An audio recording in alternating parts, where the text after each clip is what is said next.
जिंदगी में ना अक्सर हम ऐसे मोड़ पर आ जाते हैं जहां फैसला लेना थोड़ा मुश्किल लगता है ना। हाँ बिल्कुल। खासकर उनके लिए जो विश्वासी हैं, जिनकी आस्था है। सही कहा। क्योंकि देखिए बाइबल पाप और नेकी के बारे में तो काफी हद तक साफ बताती है। हाँ वो तो है। लेकिन जिंदगी में कई बार ऐसी सिचुएशन आ जाती हैं जो न पूरी तरह सही लगती हैं न पूरी तरह गलत। वो ग्रे एरियाज जिन्हें कहते हैं। हाँ वही। हम्म। और वहीं पर मामला उलझ जाता है। और यहीं पर मतलब कई विश्वासी अटक जाते हैं। मन में सवाल घूमता रहता है, अच्छा क्या ये करना ठीक रहेगा? हाँ क्या परमेश्वर यही चाहते हैं? बिल्कुल। ये उलझन बहुत आम है, क्योंकि हम सब चाहते तो यही हैं कि परमेश्वर खुश हों, उनकी राह पर चलें, पर रास्ता हमेशा शीशे की तरह साफ नहीं दिखता। और इसी उलझन को थोड़ा सुलझाने के लिए आज हम एक खास नजरिए पर बात करने वाले हैं। अच्छा।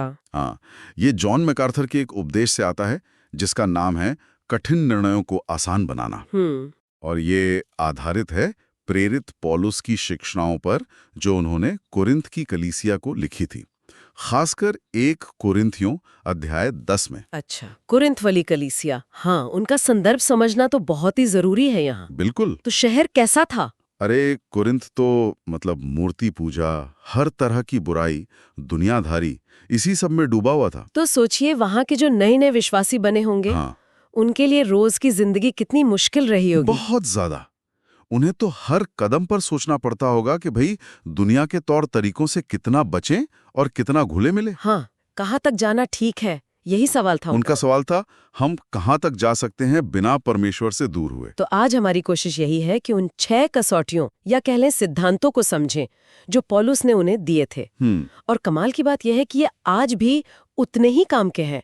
किसी भी विश्वासी को मुश्किल फैसलों में रास्ता दिखा सकते हैं। हाँ, कई बार हम पूछते हैं क्या मैं ये कर सकता हूँ? हाँ लेकिन पौलुस का सवाल कुछ और है, क्या मुझे ये करना चाहिए? बिल्कुल। और उससे भी आगे बढ़कर हाँ, इसका मुझ पर, दूसरों पर और परमेश्वर के साथ मेरे रिश्ते पर क्या असर पड़ेगा। सही कहा। और हम देखेंगे कि कैसे परमेश्वर के वचन की गहराई में जाने से जो फैसले पहले पहाड़ जैसे लगते थे, वो असल में काफी सीधे और स्पष्ट हो जाते हैं। हाँ, तो चलिए शुरू करते हैं ये समझना। चलिए। तो पहली कसौटी जो पौलुस सामने रखते हैं वो है, क्या ये लाभदायक है? 1 कुरिन्थियों 6:12 में वो लिखते हैं, सब कुछ मेरे लिए उचित तो है परंतु सब कुछ लाभदायक नहीं। ये बात सोचने वाली है ना? हाँ, ये बहुत गहरा सिद्धांत है। मतलब अक्सर हम क्या पूछते हैं, यही कि क्या इसमें कुछ गलत है? हाँ, क्या ये पाप है? बिल्कुल। लेकिन पौलुस कह रहे हैं कि पहला सवाल ये होना चाहिए कि क्या ये मेरे आत्मिक जीवन के लिए फायदेमंद है? अच्छा, क्या ये मुझे मसीह के जैसा बनने में मदद करेगा?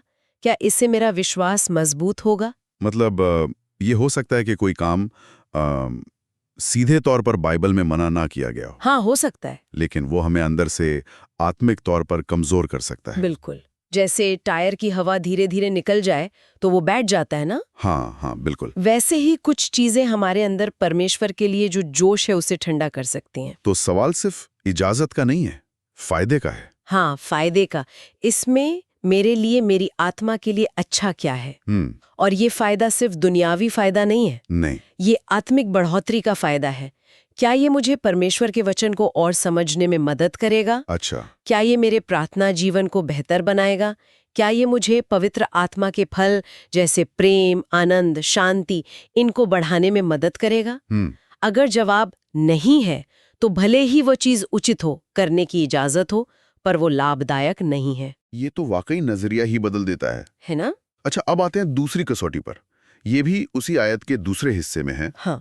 क्या ये मुझे किसी चीज का दास बनाएगा? हाँ। पौलुस कहते हैं, परंतु मैं किसी बात के अधीन न होऊंगा। ये एक और गहरा सवाल है जो पौलुस उठा रहे हैं। क्या कोई चीज, कोई आदत, कोई रिश्ता, कोई मनोरंजन का साधन मुझ पर हावी हो रहा है? जैसे क्या मैं उसके बिना बेचैन हो जाती हूँ? क्या वो मेरी सोच, मेरा समय, मेरे पैसे, इन सबको कंट्रोल करने लगा है? हाँ, आज के जमाने में तो इसके उदाहरण भरे पड़े हैं। बिल्कुल, सोशल मीडिया ही ले लीजिए। क्या हम उसके आदी हो गए? घंटों स्क्रीन पर चिपके रहते हैं, या कोई वीडियो गेम, या शायद खाने पीने की कोई आदत। हाँ, हो सकता है। या किसी इंसान पर इतनी ज्यादा भावनात्मक निर्भरता, हाँ, कि उसके बिना हम खुद को अधूरा महसूस करें। ये चीजें अपने आप में शायद गलत ना हो, शायद ना हो, पर अगर ये हमें बांध लेती हैं, तो पौलुस कहते हैं सावधान। और इसका सीधा कनेक्शन यीशु की उस शिक्षा से है जो मत्ती 6:24 में मिलती है। कौन सी? कोई मनुष्य 2 स्वामियों की सेवा नहीं कर सकता। अच्छा, हाँ। अगर कोई चीज हमें अपना गुलाम बना रही है तो वो हमारे जीवन में परमेश्वर की जगह लेने लगती है, चाहे हमें पता चले या न चले। सही बात है। मसीह ने हमें पाप के बंधन से आजाद किया है, तो हमें किसी और चीज का गुलाम क्यों बनना चाहिए? नहीं बनना चाहिए। जो चीज हमारी आजादी छीनती है वो हमारे आत्मिक विकास में रुकावट डालती है। ये बहुत जरूरी बात है। आजादी का मतलब ये नहीं कि जो मन में आए करें। नहीं, बिल्कुल नहीं। बल्कि सही चुनाव करने की ताकत। अच्छा, अब तीसरी कसौटी पर आते हैं। ये दूसरों के प्रति हमारी जिम्मेदारी से जुड़ी है। क्या ये दूसरों के लिए ठोकर बनेगा? 1 कुरिन्थियों 8:9 में पौलुस चेतावनी देते हैं, परंतु चौकस रहो, कहीं ऐसा न हो कि तुम्हारी यह स्वतंत्रता निर्बलों के लिए ठोकर का कारण बन जाए। ये सिद्धांत तो मसीही प्रेम का कह सकते हैं निचोड़ है।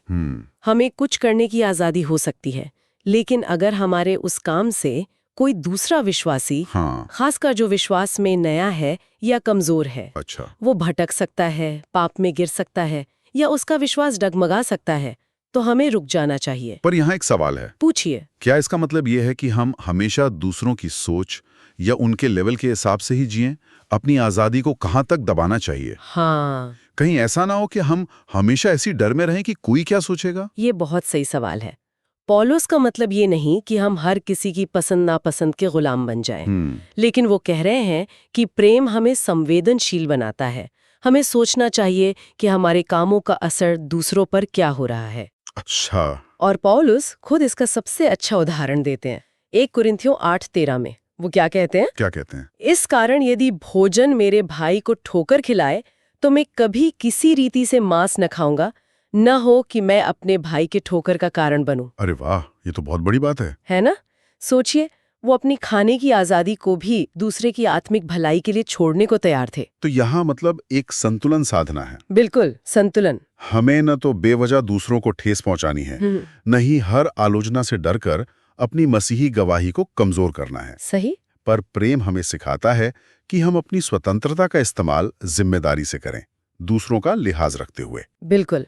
ये पहले 3 सिद्धांत, लाभदायक होना, बंधन न बनना और ठोकर का कारण न बनना, ये काफी हद तक हमारे व्यक्तिगत चुनाव और उनके असर पर ध्यान देते हैं। अब अगले 3 सिद्धांत हमें और ऊंची कसौटी पर ले जाते हैं। अच्छा। चौथा सिद्धांत है, क्या ये परमेश्वर की महिमा बढ़ाता है? और ये शायद सबसे अहम सवाल है। बिल्कुल। 1 कुरिन्थियों 10:31 कहता है, सो तुम चाहे खाओ, चाहे पियो, चाहे जो कुछ करो, सब कुछ परमेश्वर की महिमा के लिए करो।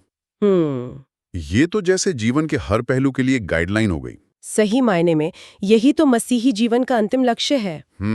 हर फैसला, हर बातचीत, हर काम, क्या वो परमेश्वर के चरित्र को, उनकी अच्छाई, उनकी पवित्रता, उनके प्रेम को दुनिया के सामने जाहिर करता है? तो सवाल सिर्फ ये नहीं कि क्या ये गलत है, नहीं, बल्कि ये है कि क्या ये परमेश्वर को सम्मान देता है। इसका एक प्रैक्टिकल उदाहरण सोचें। हाँ, बताइए।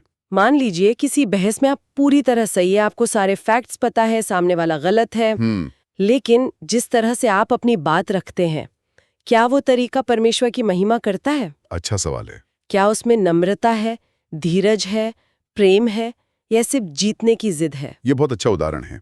कई बार हम बहस तो जीत जाते हैं। हाँ, लेकिन अपने व्यवहार से मसीह की गवाही खो देते हैं। सही बात। परमेश्वर की महिमा सिर्फ हमारे सही होने से नहीं होती, बल्कि हमारे सही तरीके से व्यवहार करने से होती है। हमारा लक्ष्य ये होना चाहिए कि हमारे जीवन को देखकर लोग कहें, हाँ, इनके जीवन में परमेश्वर काम कर रहे हैं। वाह, तो हर निर्णय के केंद्र में ये सवाल होना चाहिए। बिल्कुल। अच्छा, अब आते हैं 5वीं कसौटी पर। ये परमेश्वर के प्रति हमारी सेवा और समर्पण से जुड़ी है। क्या ये मुझे परमेश्वर की सेवा से दूर करता है? हाँ, और 1 कुरिन्थियों 10:21-22 में पौलुस एक गंभीर चेतावनी देते हैं। क्या? वो कहते हैं कि हम एक ही समय पर प्रभु की मेज और दुष्टात्माओं की मेज दोनों में सहभागी नहीं हो सकते। अच्छा। इसका मतलब है कि हम एक ही साथ परमेश्वर और संसार दोनों के पीछे नहीं चल सकते, हमें चुनना होगा। तो यहाँ सवाल ये है कि क्या कोई चीज, कोई एक्टिविटी, कोई रिश्ता मुझे परमेश्वर की सेवा के प्रति ठंडा कर रहा है? हाँ। क्या वो मेरे दिल की उस आग को बुझा रहा है जो परमेश्वर के लिए जलनी चाहिए? बिल्कुल। क्या वो मुझे प्रार्थना, वचन पढ़ने या कलीसिया की संगति से दूर ले जा रहा है। हाँ, कई बार ये प्रोसेस बहुत धीरे धीरे होता है। पता भी नहीं चलता। हाँ, कोई शौक या आदत जो शुरू में लगती है कि अरे इसमें क्या बुराई है, वो धीरे धीरे हमारे समय और ध्यान पर कब्जा कर लेती हैं। हम परमेश्वर के कामों के लिए थके हुए या बिजी महसूस करने लगते हैं। हाँ, ये होता है। और पौलुस पूछते हैं, 1 कोरिन्थियंस 10:22, क्या हम प्रभु को ईर्ष्या के लिए उत्तेजित करेंगे? परमेश्वर हमसे पूरा समर्पण चाहते हैं। जब हम संसार और उसकी चीजों से ज्यादा लगाव रखने लगते हैं तो ये परमेश्वर के साथ हमारे रिश्ते को ठेस पहुंचाता है। तो ये हमें याद दिलाया जा रहा है कि हमारा पहला काम, पहला कर्तव्य परमेश्वर से प्रेम करना और उनकी सेवा करना है। हाँ, पूरे दिल, पूरी आत्मा और पूरी ताकत से। बिल्कुल। तो जो कुछ भी हमें इस मेन गोल से भटकाता है, चाहे वो कितना भी अच्छा क्यों ना लगे, वो हमारे लिए सही नहीं है। सही नहीं है। और अब आते हैं आखिरी, छठी कसौटी पर। हाँ, ये हमारे अंदर की आवाज से जुड़ी है। क्या ये मेरे विवेक को शुद्ध रखेगा? विवेक, कॉन्शियंस। हाँ, रोमियो 14:22-23 में पौलुस एक बहुत महत्वपूर्ण बात कहते हैं। अच्छा। धन्य है वो जो उस बात में जिसे वो ठीक समझता है अपने आप को दोषी नहीं ठहराता, क्योंकि जो कुछ विश्वास से नहीं वो पाप है। अच्छा, इसका मतलब क्या हुआ? इसका मतलब है कि हमारे अंदर परमेश्वर ने एक तरह का स्पिरिचुअल अलार्म या विवेक रखा है। अगर किसी काम को करने से पहले या करते समय हमारे मन में बेचैनी है, शांति नहीं है, एक खटका सा लगता है, तो हमें रुकना चाहिए। वो अंदर की आवाज परमेश्वर की चेतावनी हो सकती है। अच्छा, कई बार ऐसा होता ना कि बाहर से सब ठीक लगता है, शायद कोई और भी कहे कि कर लो, क्या हर्ज है। हाँ, बिल्कुल। पर अंदर से आवाज आती है, नहीं, मत कर। वही। कई बार ऐसा होता है कि कोई काम शायद बाइबल में सीधे तौर पर मना ना हो, शायद दूसरों को भी उससे कोई दिक्कत ना हो, लेकिन हमारा अपना मन गवाही नहीं देता। वो अंदर की चुभन या अशांति पवित्र आत्मा का मार्गदर्शन हो सकता है। अच्छा। और पौलुस कहते हैं कि जो काम पूरे विश्वास और शांति के साथ नहीं किया जा सकता, वो हमारे लिए पाप बन जाता है। लेकिन विवेक हमेशा भरोसेमंद होता है क्या?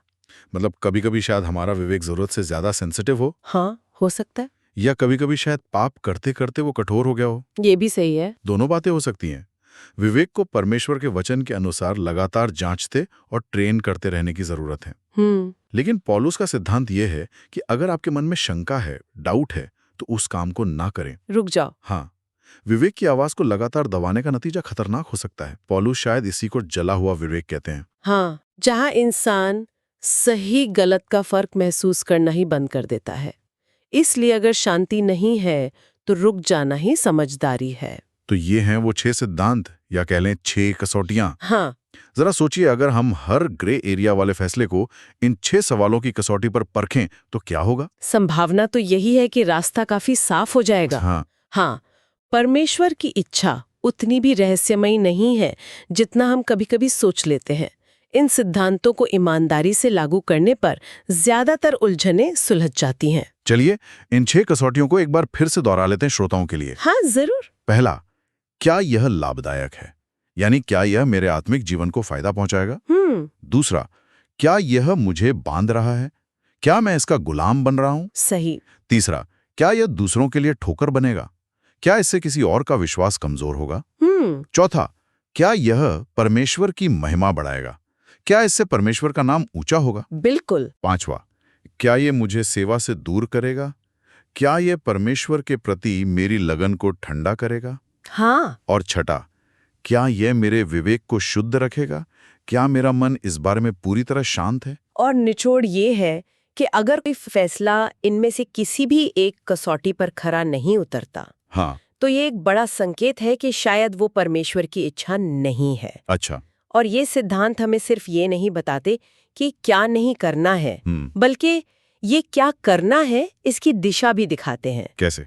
यानी वो काम करने हैं जो लाभदायक हों, हमें आज़ाद रखें, दूसरों को मजबूत करें, परमेश्वर की महिमा करें, हमें सेवा के करीब लाएं और हमारे विवेक को साफ रखें। बिल्कुल।